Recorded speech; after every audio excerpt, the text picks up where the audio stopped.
माझं नाव निकिता किशोर गुंसे आहे। माझ्या महाविद्यालयाचे नाव नेहरू महाविद्यालय नेरपरसोपंत आहे। मी संत गाडगेबाबा अमरावती युनिव्हर्सिटीत मराठी वाङ्मय या विषयात प्रथम मेरिट असून मला एक स्वर्ण पदक प्राप्त झाले आहे। माझे आदर्श म्हणजेच पहिल्या स्त्री शिक्षिका सावित्रीबाई फुले आणि अहिल्याबाई होळकर आहे। कारण सावित्रीबाई फुले नसत्या तर स्त्रियांना शिक्षणाचा सन्मान मिळालाच नसता। तसेच माझ्या यशाचे श्रेय प्रथम मी माझ्या आई वडिलांना देते, कारण मी सर्वसाधारण खेडेगावात राहत असणारी मुलगी असून खेडेगावात राहत असताना अनेक समस्यांना तोंड द्यावे लागते, जसे की ती सामाजिक बाब असो की आर्थिक बाब असो। या प्रत्येक परिस्थितीत मी माझ्या आई वडिलांनी माझी पुरेपूर अशी साथ दिली आहे। तसेच माझ्या या यशामुळे खेडेगावात राहणाऱ्या आणि शिकणाऱ्या इतर मुलींना सुद्धा प्रेरणा मिळेल।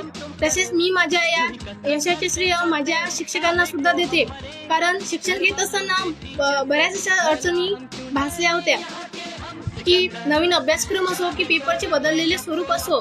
या एकूण सर्व बाबींनी माझ्या शिक्षकांनी मला पुरेपूर असे मार्गदर्शन केले आणि वेळोवेळी नोट्स पुरवल्या।